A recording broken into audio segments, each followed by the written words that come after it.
अल्हम्दुलिल्लाह वस्सलातु वस्सलामु अला रसूलिल्लाह। जी देखें, हज का तरीका हम देख रहे हैं कि अरफ़ात में हमने ये देखा कि वहाँ पे 2 नमाज़ें इकट्ठी करनी है, ज़ोहर और असर इकट्ठी पढ़नी मिलाना कसर के साथ, एक अज़ान 2 इक़ामत के साथ। उसके बाद आपने मगरिब तक वहाँ पे दुआएँ करनी है अपनी ज़ुबान में, ठीक है ना। वहाँ पे आपने दुआएँ करनी है जो भी जहाँ तक भी हो सके मगरिब तक। अब उसके बाद आपने मगरिब और इशा मुज़दलिफ़ा में पढ़नी है इकट्ठी जमा करके, मगरिब की 3 और इशा की कसर नमाज 2 और एक अज़ान 2 इक़ामत के साथ। उसके बाद आपने रात आराम करना है, ठीक है। 10 ज़ुल्हज का जो काम है, 10 ज़ुल्हज को आपने फ़जर के बाद, फ़जर पढ़ने के बाद, फ़जर थोड़ा सा जल्दी पढ़ लें।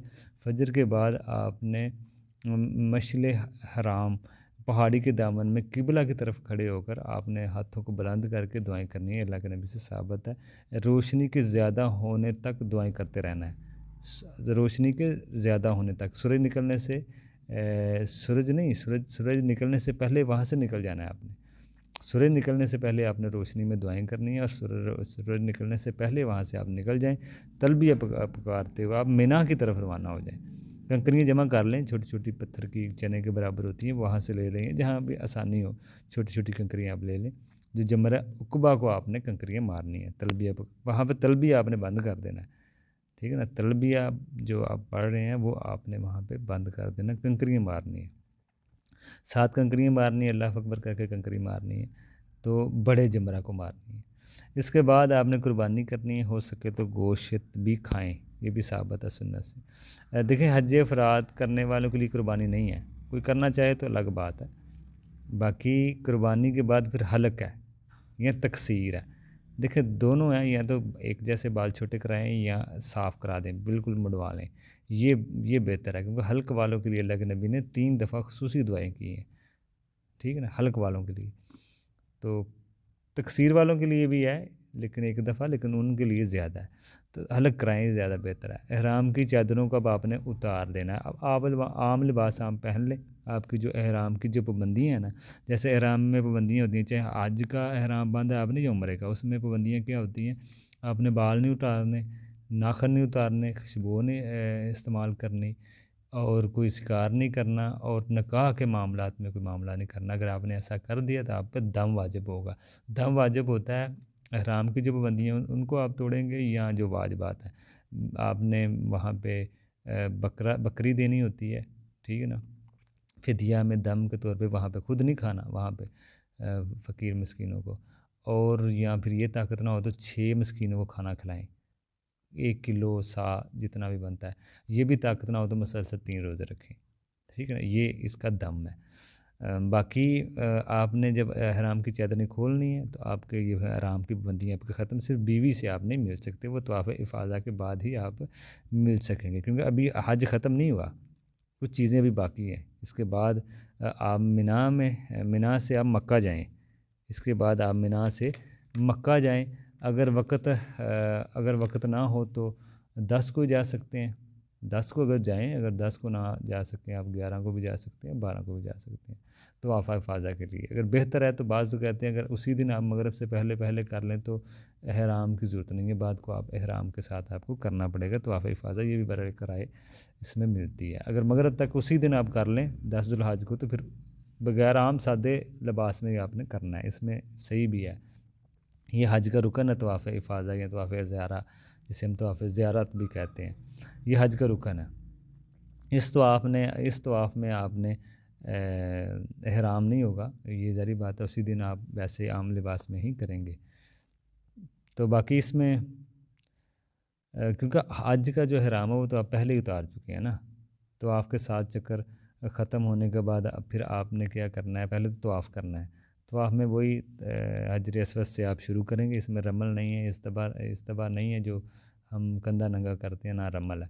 इसको आम करें आप, 7 हजर अस्वद को बोसा दें, हाथ लगा के चूमें, नहीं तो इशारा करें, अल्लाह अकबर कह के शुरू करें, और जब एक चक्कर पूरा हो तो इस्लाम करें। इस तरह आपने 7 चक्कर पूरे करने हैं। ये एक तवाफ़ होगा। उसके बाद आपने पानी, ठीक है ना, तवाफ़ के 7 चक्कर होने के बाद आप ज़मज़म का पानी पी लें या अपने सर पे कुछ डाल लें।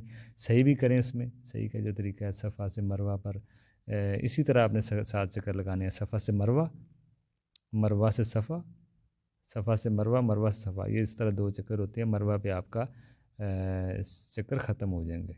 शुरू सफ़ा पर, ख़त्म मरवा पर होंगे, ठीक है ना।